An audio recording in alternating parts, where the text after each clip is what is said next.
कि भोजन का पाचन जो शुरू होता है वो प्रारंभ होता है कहाँ से होता है, यकृत से, अमाशय से, अग्न्याशय से, मुख से, मैं कहूंगा मुख से ही साथियों प्रारंभ हो जाता है। आंसर जिनका डी है बिल्कुल करेक्ट है। उसके बाद देखिए अगले नंबर का सवाल आपके स्क्रीन पर है कि मानव शरीर की सबसे छोटी हड्डी जो होती है उसको क्या कहते हैं साथियों। देखिए सबसे छोटी हड्डी जो होती है वो कान की हड्डी होती है और उस हड्डी का नाम क्या है साथियों, स्टेप्स उसको हम लोग कह सकते हैं। तो जो लोग भी यहाँ पर ऑप्शन नंबर बी के साथ है, मैं कहूंगा आंसर आपका बिल्कुल सही हो जाएगा। अगले नंबर का सवाल साथियों आपके स्क्रीन पर है, आंसर आप लोग कमेंट में बताते जाइए। जैसे कि ये तीसरे नंबर का सवाल है, शरीर की सबसे बड़ी ग्रंथि कौन सी है। तो शरीर की सबसे बड़ी ग्रंथि यकृत कहलाई जाती है, अमाशय, लार ग्रंथि या थायराइड, मैं कहूंगा यकृत जो है ना इसी को ही साथियों शरीर की सबसे बड़ी ग्रंथि के रूप में जाना जाता है। आंसर आपका ऑप्शन नंबर ए हो जाता है। शरीर का तापक्रम कहाँ नियंत्रित होता है। तो शरीर का तापक्रम पता कहाँ नियंत्रित होता है, स्पाइनल कार्ड में नहीं साथियों, हाइपोथैलेमस में। क्या हाइपोथैलेमस में ही साथियों शरीर का तापक्रम नियंत्रित होता है। सही जवाब आपका अगर ऑप्शन नंबर साथियों बी के साथ है तो मैं कहूंगा आपका जवाब यहाँ पर बिल्कुल सही हो जाएगा। चलिए अगले नंबर का सवाल साथियों आपकी स्क्रीन पर है, आपसे कहने की एक स्वस्थ मनुष्य का रक्तचाप की अगर हम बात करते हैं साथियों, यहाँ पर ब्लड प्रेशर की बात चल रही है। ब्लड प्रेशर की बात चल रही है साथियों, 110 120 नहीं,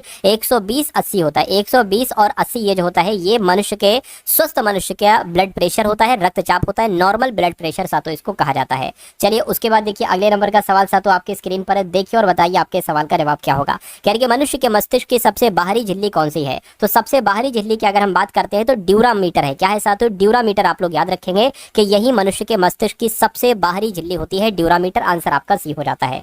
चलिए अगले नंबर का साथियों सवाल आपकी स्क्रीन पर है, देखिए सवाल को और बताइए आपके सवाल का जवाब क्या हो सकता है। चलिए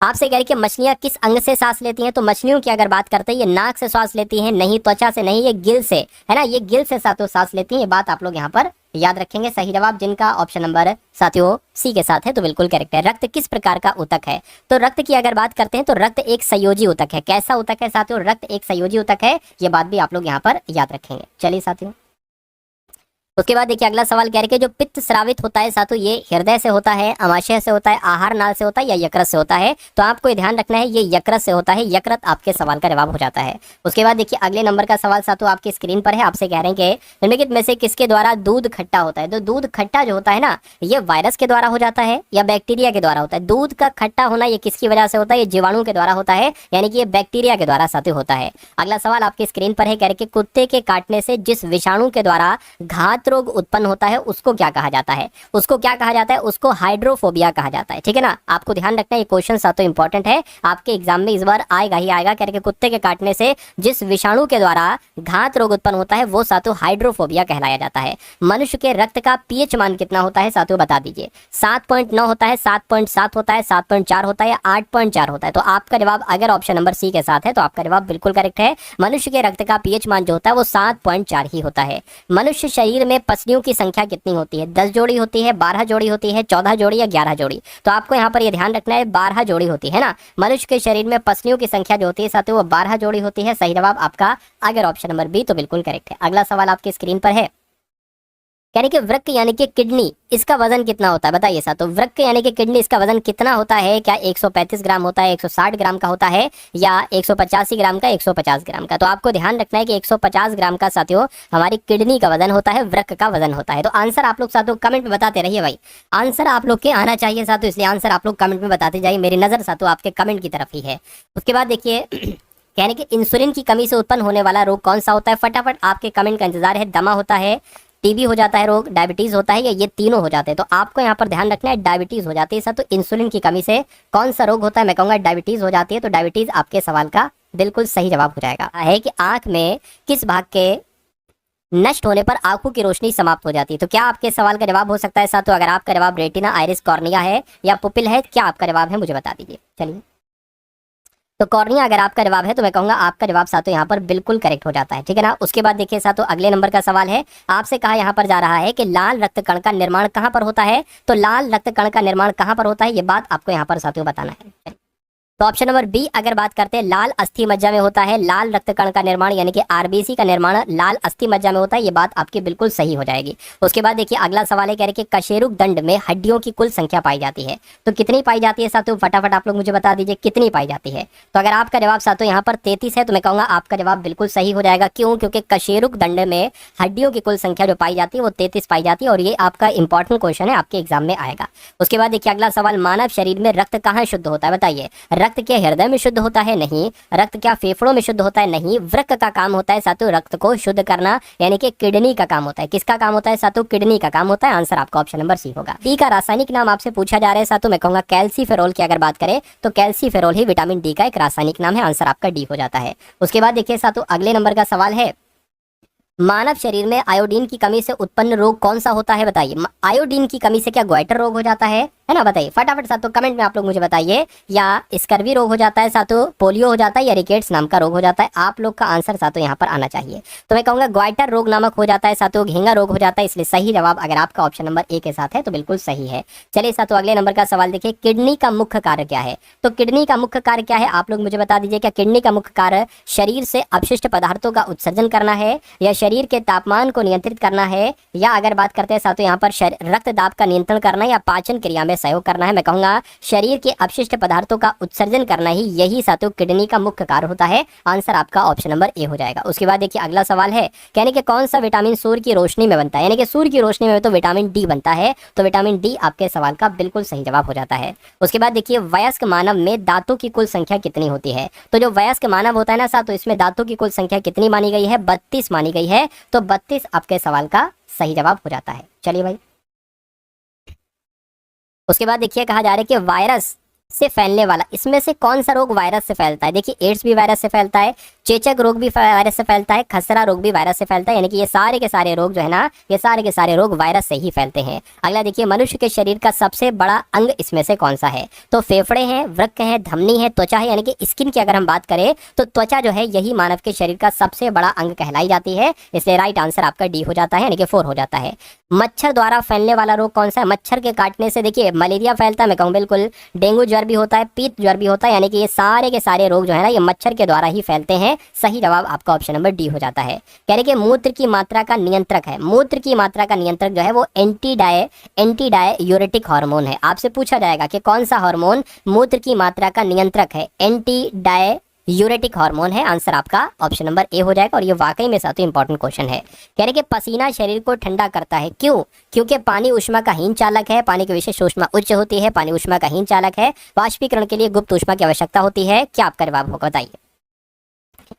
मैं कहूँगा वाष्पीकरण के लिए गुप्त ऊष्मा की आवश्यकता होती है। बात आप लोग ध्यान रखेंगे, है ना। अगला सवाल आपकी स्क्रीन पर है, कह रहे कि यूरिया किसके विघटन के उत्पाद से बनता है? तो अमीनो अम्ल आपका जवाब होगा, क्योंकि यूरिया अमीनो अम्ल के विघटन के उत्पाद से ही बनता है। आंसर आपका डी हो जाता है। कहा जा रहा है कि कौन सी हाल ही में food expo, sea food expo Bharat 2026 का आयोजन किस शहर में किया गया है? तो चेन्नई में किया गया है साथियों। सी फूड एक्सपो भारत 2026 का आयोजन चेन्नई में किया गया है। दक्षिणी वायु कमान का प्रमुख किसको नियुक्त किया गया है? ये इंपॉर्टेंट क्वेश्चन है। अभी हाल फिलहाल में ही साथियों जसवीर सिंह मान को ही दक्षिणी वायु कमान का प्रमुख नियुक्त किया गया है। आंसर आपका ऑप्शन नंबर बी हो जाएगा। दूसरे राष्ट्रीय समुद्री भोजन कौशल ओलंपियाड 2026 का आयोजन किस स्थान पर किया गया है? तो साथियों केरल के कोच्चि में इसका आयोजन किया गया है। राष्ट्रीय समुद्री भोजन कौशल ओलंपियाड 2026 का आयोजन जो किया गया है वो कोच्चि में किया गया है, आपको ध्यान रखना है ना। चलिए फीफा वर्ल्ड कप का नॉकआउट में गोल करने वाले सबसे उम्रदराज खिलाड़ी साथियों कौन बने हैं? तो इनका नाम क्रिस्टियानो रोनाल्डो है, और ये फीफा वर्ल्ड कप नॉकआउट में गोल करने वाले सबसे उम्रदराज खिलाड़ी बन चुके हैं। आंसर आपका ऑप्शन नंबर बी हो जाता है। उसके बाद देखिए भारतीय सेना की दक्षिणी कमान का प्रमुख किसको नियुक्त किया गया है? अगर हम बात करते साथियों यहाँ पर राजेश पुष्कर की, तो ये भारतीय सेना की दक्षिण कमान के प्रमुख बन चुके हैं। कौन बन चुके हैं साथियों? राजेश पुष्कर बन चुके हैं। सही जवाब आपका ऑप्शन नंबर सी हो जाता है।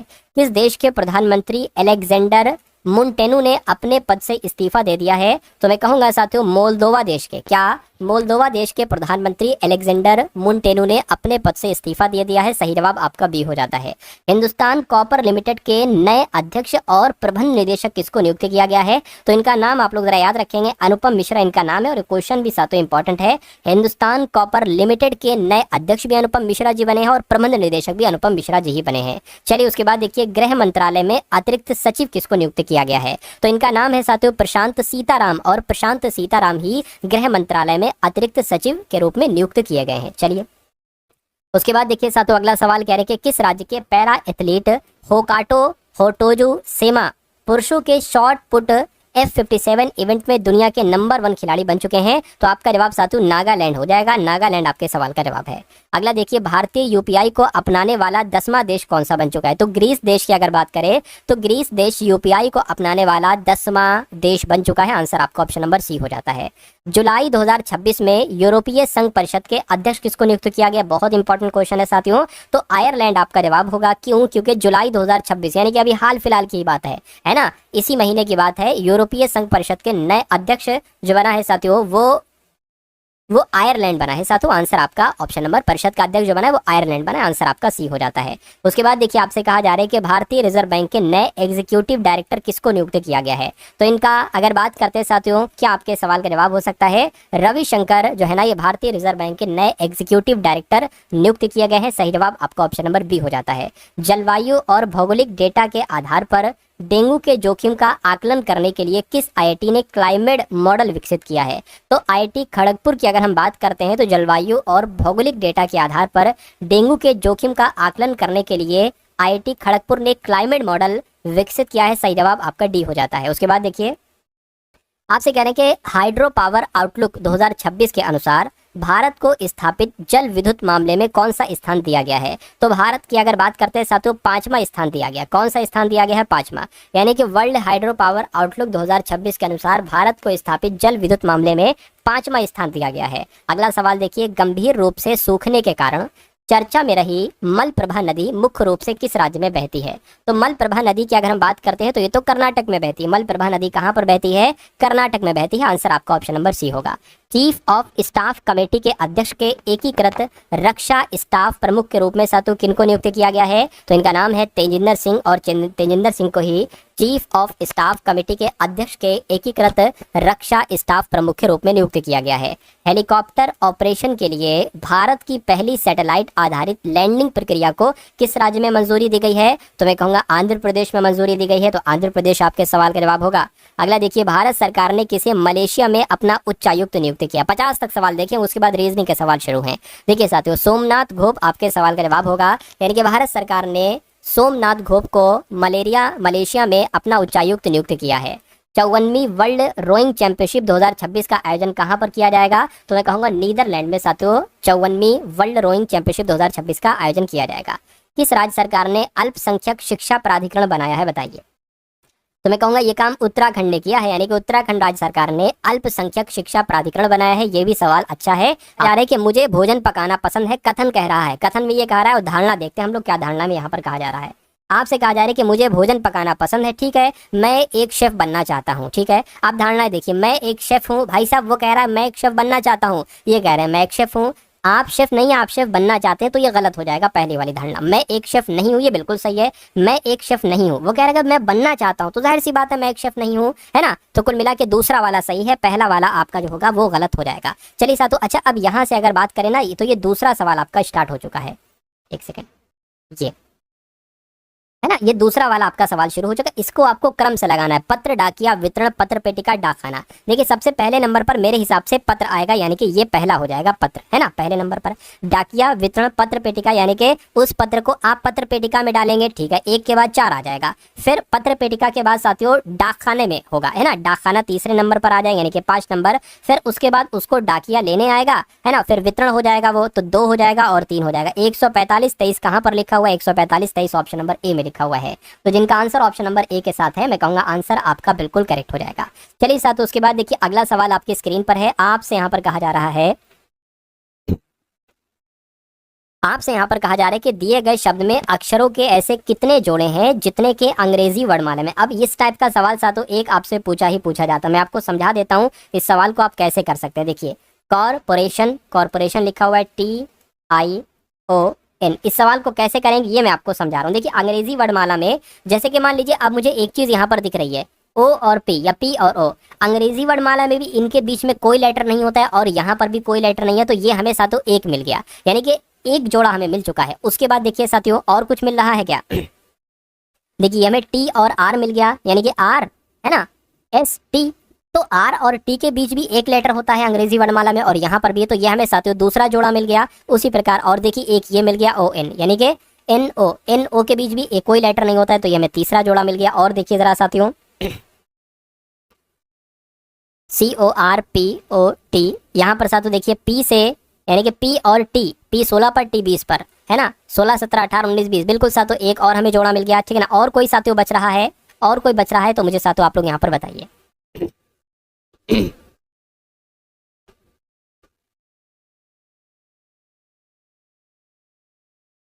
हाँ, एक ये देख लीजिए साथियों, पी से आर हुआ एक ही, यानी कि एक ही जोड़ा, कुल मिला के 5 जोड़े हमें मिल चुके हैं, तो 5 आपके सवाल का बिल्कुल सही जवाब हो जाएगा। उसके बाद देखिए अगले नंबर का साथियों सवाल आपकी स्क्रीन पर है, देखिए सवाल को और बताइए आपके सवाल का जवाब क्या हो सकता है। आपसे यहाँ पर कहा जा रहा है साथियों कि विभिन्न भागों में दी गई संख्याएं विभिन्न इलेक्ट्रॉनिक उपकरणों का उपयोग करने वाले व्यक्तियों की संख्या को निरूपित करती हैं।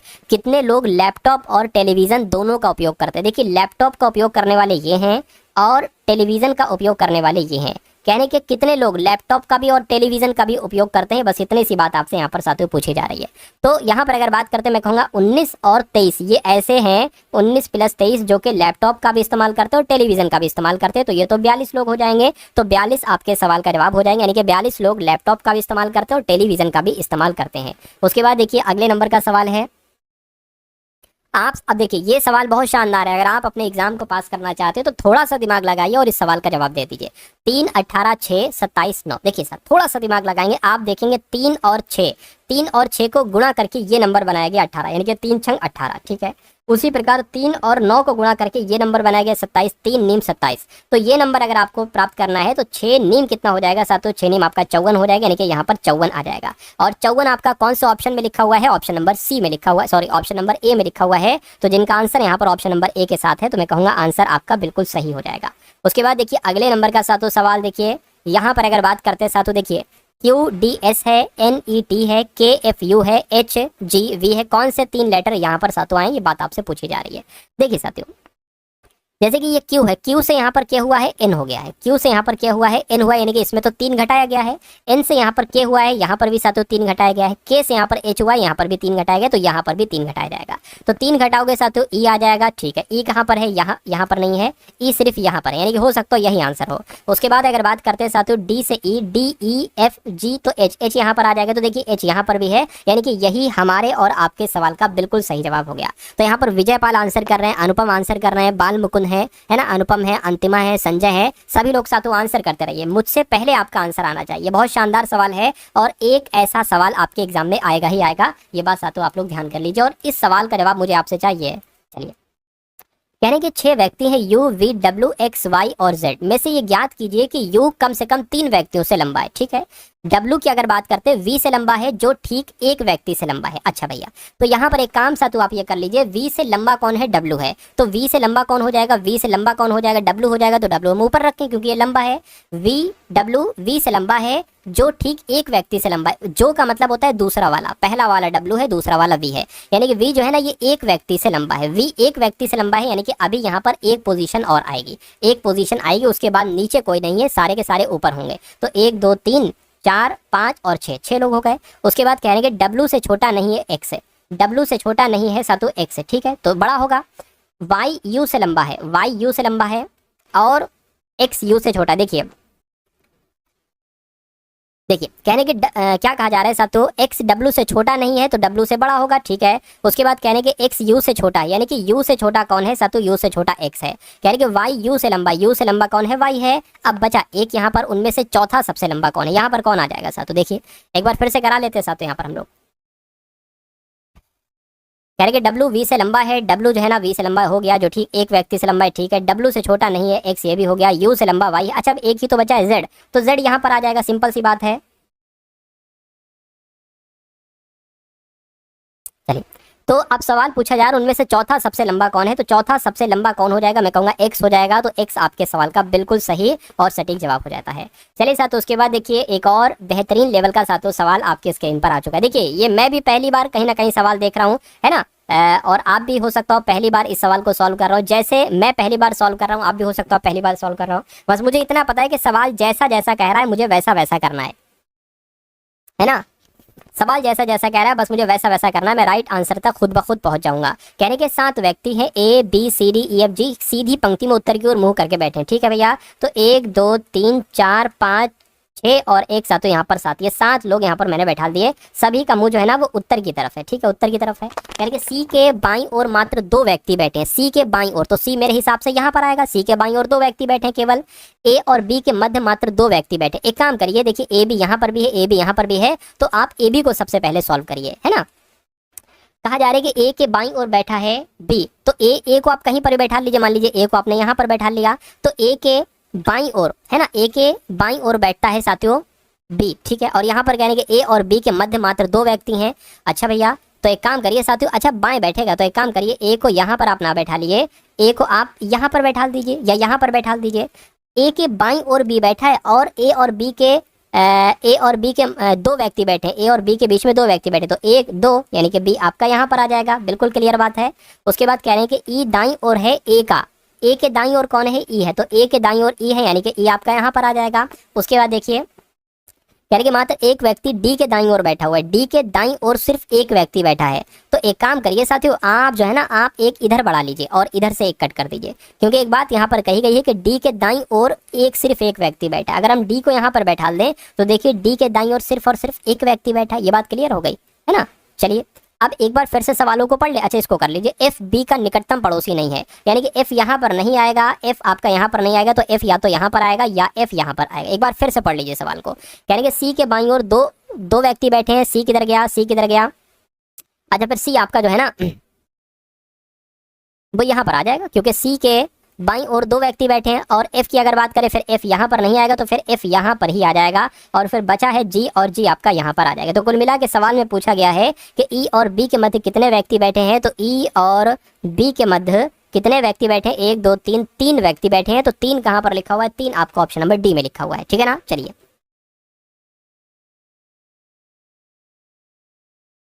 चलिए, तो कुल मिला के राइट आंसर आपका ऑप्शन नंबर डी हो जाता है। उसके बाद देखिए अगले नंबर का सवाल साथों आपके स्क्रीन पर है, देखिए इस सवाल को और बताइए आपके सवाल का जवाब क्या हो सकता है।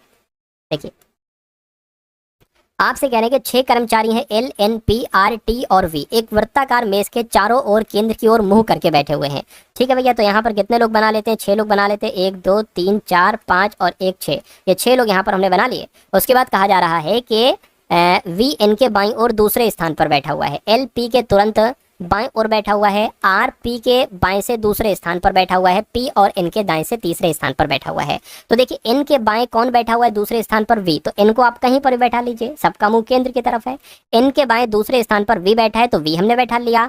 अब हमें वो लाइन को सॉल्व करना है जिसमें या तो एन का जिक्र हो या वी का जिक्र हो। तो एन का जिक्र यहाँ पर हो रहा है, तो एन के दाएं को तीसरे पर पी बैठा है, इनके दाएं तीसरा 1 2 3, यानी कि यहाँ पर साथियों पी आ जाएगा। उसके बाद अब हमें उस लाइन को सॉल्व करना है जिसमें वी पी या एन का जिक्र किया गया हो। तो देखिए पी का जिक्र यहाँ पर किया गया, पी के तुरंत बाएं ओर बैठा हुआ एल, यानी कि एल यहाँ पर आ जाएगा, ठीक है। हाँ उसके बाद अगर बात करते हैं पी के बाएं से दूसरे स्थान पर आर बैठा हुआ है, यानी कि पी के बाएं दूसरे पर आर बैठा, आर यहाँ पर बैठेगा, बचा टी, टी यहाँ पर बैठ जाएगा। सवाल आपसे पूछा जा रहा है कि ये V होगा साथियों, V के तुरंत दाएं कौन बैठा हुआ है, तो V के तुरंत दाएं कौन बैठा हुआ है, मैं कहूंगा T बैठा हुआ है। तो T जो होगा वो आपके सवाल का बिल्कुल सही है। यदि आज मंगलवार है तो 491 दिन पहले कौन सा दिन था। देखिए यहाँ पर 2 तरह की चीजें आ सकती है, या तो ये भी पूछा जा सकता है कि यदि आज मंगलवार है 491 दिन बाद कौन सा दिन है, या 491 दिन पहले कौन सा दिन है, कुछ भी पूछा जा सकता है। आपको अगर ऐसा सवाल है तो जो नंबर दे रखा हो उसकी भाग आपको कराना है 7 से, सिर्फ और सिर्फ 7 से। क्या आएगा देखिए 7 7 49 बचा 1, यानी कि यहाँ पर शेष कितना बचा साथियों, 1 बचा। अगर आपसे कहे कि आज मंगलवार है और इतने दिन पहले कौन सा दिन है, तो ये 1 को घटाना है, किसमें से, इसमें से 1 घटाना है। तो मंगलवार में 1 घटाओगे क्या आ जाएगा साथियों, सोमवार आ जाएगा। तो मैं कहूंगा कि अगर आज मंगलवार है तो 491 दिन पहले सोमवार था। लेकिन अगर सवाल में ये पहले शब्द ना हो, बाद शब्द हो, तो फिर आपको 1 माइनस नहीं करना है, 1 प्लस करना है। तो मंगलवार में प्लस करोगे साथियों क्या आ जाएगा, बुधवार आ जाएगा। तो ये दोनों चीजें आप लोग साथियों याद रखेंगे। उसके बाद देखिए अगला सवाल आपसे कहा जा रहा है कि 8:50 पर दोनों सुइयों के बीच कितने डिग्री का कोण बनेगा, मुझे बताइए। एक सूत्र होता है, आपको घड़ी का कुछ भी समय दे दिया जाए, आपसे पूछा जाए कि भैया जब ये समय बचता है तो 1 घंटे वाली सुई, 1 मिनट वाली सुई, इन दोनों सुइयों के बीच कौन सा कोण बनेगा, तो सिंपल सा आपको साथियों एक सूत्र लगा देना होता है ना। क्या लगा देना, मैं आपको बता देता हूँ साथियों, 60 गुणा घंटे, है ना, 60 गुणा घंटे डिफरेंस या माइनस कह लो 11 गुणा मिनट, है ना, 11 गुणा मिनट, और बटे क्या कर दोगे, बटे 2 कर दोगे। अब इसको कैलकुलेट करा लीजिए, 60 गुणा घंटे कितने हैं, 8 घंटे हैं तो 8 आ जाएगा। डिफरेंस 11 गुणा मिनट कितने हैं, तो 50 मिनट है, बटे कितना आ जाएगा, 2 आ जाएगा। 6 अट्ठे 48 यानी कि 480 ये आ गया, 11 पंजे 55 यानी कि 550 ये आ गया, बचा 2, कितना बचेगा, 20 और 50 70 यहाँ पर आ जाएगा। 70 बटे 2 कितना आ जाएगा, सातु 35 आ जाएगा। यानी कि 35 डिग्री की अगर बात करते हैं तो ये छोटा कोण बना है। कितना कोण बना है, छोटा कोण बना है। लेकिन हमें बड़ा कोण निकालना है। बड़ा कोण कैसे निकालते हैं, 360 में से छोटा कोण घटाना पड़ता है। छोटा कोण 35 है, 360 में से 35 घटाओगे 325 आ जाएगा, यानी कि ये बड़ा कोण निकलेगा। और यही आपके सवाल का जवाब हो जाएगा। जा रहे कि एक लड़की है पूर्व दिशा में देख रही है, ठीक है, एक लड़की है पूर्व दिशा में देख रही है। एक बात मैं आपको यहाँ पर बता दूं, अगर आप एग्जाम हॉल में हैं, मान लीजिए आप यहाँ पर बैठे हैं, तो हमेशा ऊपर की दिशा आपकी उत्तर की दिशा होगी, इस तरफ की दिशा हमेशा पूर्व होगी, ये आपकी सातु पश्चिम होगी और ये आपकी दक्षिण होगी। तो कह रहे हैं कि पूर्व दिशा में देख रही है एक लड़की, तो पूर्व दिशा में एक लड़की देख रही है, वह कैसे घूमे कि वो, क्या लिखा हुआ है, वो कैसे घूमे कि उसका मुख उत्तर में हो जाए, यानी कि इस दिशा में हो जाए। ठीक है ना। अगर हम इस ऑप्शन को सही मानते, देखिए दाएं दाएं दाएं 2 बार घूमी, 3 बार घूमी दाएं, तो दाएं घूमी फिर दाएं घूमी, तो अभी तो उसका मुंह उत्तर तरफ है। लेकिन बाएं बाएं घूमी, बाएं घूमी बाएं घूमी, अभी तो उसका मुंह दक्षिण तरफ आ गया, तो ये आंसर नहीं हो सकता। ठीक है, इसको हटा दीजिए। अब दूसरे वाले ऑप्शन को हम सही माने, मान लीजिए उसका मुंह उत्तर की तरफ है, जो कि यहाँ पर कहा गया है। अगर वो बाएं घूमे तो बाएं हमने घुमा दिया, फिर वो दाएं दाएं 2 बार घूमे, दाएं घूमे फिर दाएं घूमे, फिर वो बाएं बाएं 2 बार घूमे, एक बार बाएं घूमे फिर वो बाएं घूमे, तो अब तो उसका मुंह सातों उत्तर तरफ आ गया। तो मैं कहूंगा यही ऑप्शन नंबर बी वाला आपके सवाल का बिल्कुल सही जवाब हो जाएगा। आप लोग मुझसे पहले आंसर नहीं दे रहे हो साथियों, मुझसे पहले अपना आंसर दीजिएगा। उसके बाद देखिए इस सवाल का तो कम से कम आंसर आप लोग दे दीजिए। क्या कहता है ये सवाल, आपसे कहा जा रहा है, एक फोटो को देखकर एक लड़के ने कहा, ये एक फोटो है और एक लड़का कुछ कह रहा है। क्या कह रहा है, लड़के ने कहा वह मेरे पिताजी की माता, यानी कि ये जो है ना, ये मेरे पिताजी की माता। पिताजी की माता कौन हो जाएंगी, पिताजी की माता दादी हो जाएंगी। दादी के इकलौता पुत्र कौन होगा, यानी कि आपके पिताजी की ही बात चल रही है। अरे दादी का इकलौता पुत्र कौन होगा, आपका पिताजी होगा। तो उनकी पत्नी है, यानी कि ये जो है ना आपके पिताजी की पत्नी है, तो ये तो आपकी माता जी हो गई। तो कह रहे कि तो उस लड़के का उस फोटो वाली महिला से क्या संबंध है, वो महिला लड़के को क्या कहेंगे, लड़के को वो माँ, अपने बच्चे को पुत्र कहेगी, साथियों पुत्र कहेगी, और पुत्र आपका ऑप्शन नंबर बी वाले में लिखा हुआ है। समझ गए साथियों सवाल को। चलिए साहब, तो उसके बाद देख लेते हैं नेक्स्ट नंबर का सवाल आखिर हमसे क्या कह रहा है, क्या हमसे यहाँ पर साथियों इस सवाल के बारे में पूछा जा रहा है। चलिए भाई, तो आपसे अगर बात करते हैं, आपसे कहा जा रहा है कि किसी विशेष कूट भाषा में 7 को 7 6 5 4 3 2 1 लिखा जाता है, 10 को 1 0 9 8 7 6 5 4 3 2 1 लिखा जाता है, 13 को क्या लिखा जाएगा, इसमें से मुझे बता दीजिए। फटाफट आंसर आपका साथों आ जाना चाहिए। देखिए एक चीज़ तो मेरी समझ में आ रही है, जैसे कि ये 7 कितना है, 7 है, तो शुरू में देखिए 7 लिखा हुआ है। ये 10 है तो शुरू में देखिए 10 लिखा हुआ है। ये 13 है तो शुरू में साथों 13 ही लिखा होगा। लेकिन एक चीज़ देखिए, यहाँ से 1 से स्टार्टिंग है और 7 तक जा रही है, यहाँ से 1 से स्टार्टिंग है और 10 तक जा रही है, यानी कि 1 से स्टार्टिंग होगी और 13 तक जाएगी। तो 1 2 3 4 5 6 7 8 9 10 11 12 और 13, यानी कि ये नंबर कहाँ पर लिखा हुआ है एक बार देखकर साथों इतनी सी बात मुझे बता दीजिए। मैं कहूँगा 1 2 3 4 5 6 7 8 9 10, ये तो ऑप्शन नंबर ए में ही लिखी हुई है, तो यही आपके सवाल का जवाब हो जाएगा। ठीक है ना। चलिए, तो जो लोग भी यहाँ पर ऑप्शन नंबर ए के साथ हैं तो बिल्कुल सही आपका जवाब हो जाएगा। उसके बाद देखिए साथियों अगले नंबर का सवाल, यानी कि एक त्रिभुज की भुजाओं का अनुपात जो है ना वो 4:3:2 है। यदि त्रिभुज का परिमाप 63 सेंटीमीटर है तो सबसे बड़ी भुजा की लंबाई क्या होगी, ये बात आपसे यहाँ पर साथियों पूछी जा रही है और फटाफट आप लोग मुझे बताइए।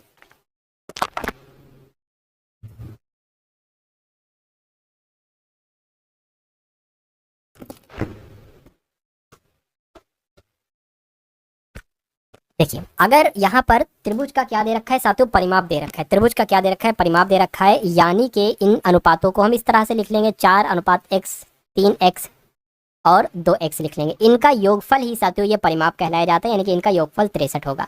तो 4 3 7 7 8 9, तो 9x बराबर कितना आ जाएगा साथियों, 63 आ जाएगा। x बराबर कितना आ जाएगा, 63 बटे 9 आ जाएगा।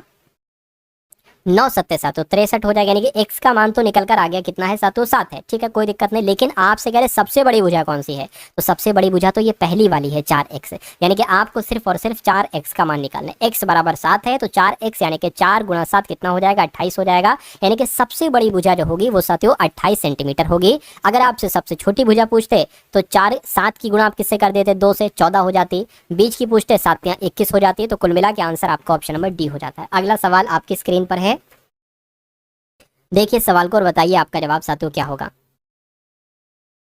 आपसे कहा जा रहा है कि दो संख्याएं हैं, 16 है और सातों यहाँ पर 20 है। क्या है? 16 है और सातों यहाँ पर क्या है? 20 है। इनका आपको दो चीजें निकालना है। एक तो साथों यहाँ पर आपको निकालना है कि इनका महत्तम समावर्तक निकालना है, और दूसरी चीज आपको निकालना है लघुत्तम समावर्तक, यानी कि आपको इनका एचसीएफ निकालना है और इनका साथियों एलसीएम निकालना है और फिर उसका अनुपात निकालना है। तो अगर हम साथियों 16 और 20 का एचसीएफ निकालें, है ना, तो क्या देखिए एचसीएफ निकालने 2 से करेंगे, 2 अट्ठे 16 हो जाएगा, 2 पंजे 10 हो जाएगा, फिर से 2 से कटेगा, 2 चौक 8, 2 पंजे 10। अब अगर ये एक मतलब सेम नंबर से अगर ये नंबर कट रहे होंगे तो हम कट करेंगे, लेकिन अब इनको कट करने के लिए अलग अलग नंबर चाहिए होंगे। जैसे कि 4 को कट करने के लिए 2 या 4, 5 को कट करने के लिए 5, तो बस हम यहीं पर ही रुक जाएंगे। तो 2 दूना 4, यानी कि जो एचसीएफ निकल कर आया है वो साथियों 4 निकल कर आया है। अब एलसीएम की बात कर लेते हैं। 16 और 20 के एलसीएम की अगर बात करें तो 2 अट्ठे 16, 2 धाम 10 20 हो जाएगा, 2 चौक और 2 पंजे हो जाएगा, फिर ये साथियों 4 से कटेगा, फिर ये आपका 5 से कटेगा। चलिए तो इनको आप क्या करा लीजिए साथियों, कैलकुलेट यहां पर करा लीजिएगा। चलिए भैया, 2 दूना 4 और 5 आपका आ जाएगा, फिर एक बार 2 होगा और फिर एक बार 5 होगा। 2 दूना 4, 4 दूना 8, 8 दूना 16, 16 पंजे 80 हो जाएगा। कितना हो जाएगा? 80, यानी कि साथियों एलसीएम कितना निकलेगा? यहाँ पर 80 निकलेगा। तो एचसीएफ तो 4 निकला है, एलसीएम कितना निकला है? 80 निकला है। तो 4 एकम 4 हो जाएगा, 4 दूना 8, यानी कि 1:20 आ जाएगा। और 1:20 कहाँ पर लिखा हुआ है? ये आपका ऑप्शन नंबर ए वाले में लिखा हुआ है। तो जो लोग भी यहाँ पर ऑप्शन नंबर ए के साथ हैं तो मैं कह सकता हूँ कि आपका जवाब बिल्कुल सही है। चलिए ठीक है ना। चलिए उसके बाद देख लीजिए साथियों, अगले नंबर का सवाल आपसे यहाँ पर क्या कह रहा है, देखिए और फटाफट आंसर मुझे आप लोग यहाँ पर बताइए। चलिए भैया, आपसे कह रहे हैं साथियों यहाँ पर एक वस्तु का अंकित मूल्य, एक वस्तु का अंकित मूल्य जो है वो उसके क्रय मूल्य से 60% अधिक है। एक बात यहाँ पर साथियों क्लियर ये हो जाती है कि अगर अंकित मूल्य है ना, अगर अंकित मूल्य कितना है, अगर अंकित मूल्य कितना है और क्रय मूल्य साथियों यहाँ पर कितना होगा, दो चीजें यहाँ पर साथियों क्लियर है। देखिए वस्तु का अंकित मूल्य उसके क्रय मूल्य से 60% अधिक है। अगर क्रय मूल्य सातों 100 है तो अंकित मूल्य कितना होगा सातों? 160 होगा। समझ गए बात को? ठीक है, कोई दिक्कत नहीं है। अब अगर यहाँ पर हम लोग बात करते हैं, देखिए इसको आप कट कर लीजिए, यानी कि अगर 0 0 कैंसिल, 2 अट्ठे और 2 पंजे यहाँ पर, यानी कि अगर अंकित मूल्य 8 है तो क्रय मूल्य 5 हो जाएगा। समझ गए? यदि वस्तु को 20% के लाभ पर बेचा जाता है, क्रय मूल्य से 20% लाभ, क्रय मूल्य कितना है? 5, यानी कि अगर इसको 20% के लाभ पर बेचोगे तो 120% में बेचोगे। देखिए जरा कितना हो जाएगा, 20 छंग और 20 पंजे, 5 से 5 कैंसिल, 6 आ जाएगा। कहा जा रहा है कि यदि वस्तु को 20% के लाभ पर बेचा गया, यानी कि 5 के जगह 6 पर, तो छूट आपसे यहाँ पर पूछी जा रही है साथियों, छूट आपकी यहाँ पर कितनी हो जाएगी, ये बात आपसे पूछी जा रही है। 8 की थी, 6 की हो गई, यानी कि 2 की छूट दी गई, 100 यहाँ पर गुणा में आ जाएगा, नीचे आपका 8 आ जाएगा। 2 से यहाँ पर 4 आ जाएगा, 4 से 100 कट होगा, 25 हो जाएगा, यानी कि छूट प्रतिशत 25% की होगी और 25% आपका जो आएगा वो ऑप्शन नंबर बी के साथ जाएगा। ठीक है ना। अगला सवाल आपकी स्क्रीन पर है, देखिए और बताइए। एक आध सवाल साथियों और बाकी है, उनको भी आप लोग देख लीजिए अच्छे तरीके से, और उसके बाद साथियों क्लास आपकी एंड हो जाएगी। देखिए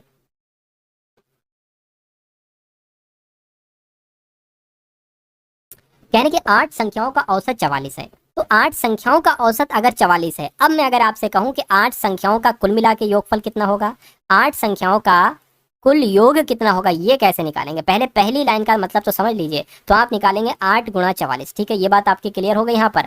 तो 8 संख्याओं का औसत अगर 44 है तो 8 संख्याओं का कुल मिला के योगफल 8 गुणा 44 होगा। यदि प्रत्येक संख्या में y जोड़ा जाता है तो औसत 47 बन जाता है। तो y का मान क्या होगा? देखिए अगर हम y जोड़ते हैं 8 संख्याओं में, तो अगर यहाँ पर एक चीज साथियों बात करें, पहले इसको मैं कैलकुलेट करा लूँ, है ना। 44 की गुणा 8 से कराऊं, 4 अट्ठे आपका 32 हो जाएगा, 4 अट्ठे 32 और 35 हो जाएगा, यानी कि 352 हो जाएगा। 352 ये आपका कुल मिला के 8 संख्याओं का योगफल निकल कर आ गया है। औसत 47 हो जाता है 8 संख्याओं का, तो 8 संख्याओं का औसत 47 हो जाता है जब y उसमें जोड़ी जाती है। तो अगर अब इनका साथियों देखिए, यानी कि 47 की गुणा 8 से करिए, 7 अट्ठे आपका 56, 4 अट्ठे 32, 32 और 5 37 हो जाएगा। तो ये कितना हो जाता है? तो ये 376 हो जाता है ना। अब अगर बात करते हैं, देखिए इनमें क्या फर्क है, इनमें और इनमें साथियों क्या फर्क है बताइए। इनमें जो फर्क है साथियों वो कहीं ना कहीं y का है। तो अगर 376 में से 352 हम घटाते हैं तो कितना आता है साथियों? 24 आता है। ये 8 से आपका, क्योंकि 8 संख्या है तो 8 से भाग होगी, 8 1 8 16, 8 3 24, यानी कि मैं कह सकता हूँ साथियों y का मान जो होगा वो 3 होगा। और 3 कहाँ पर लिखा हुआ है? 3 आपका ऑप्शन नंबर ए में लिखा। तो दोस्तों ये वीडियो आप लोगों को कैसी लगी कमेंट बॉक्स में ज़रूर बताएं। वीडियो अच्छी लगे तो वीडियो को लाइक करें और चैनल पर नए हैं तो चैनल को सब्सक्राइब करें।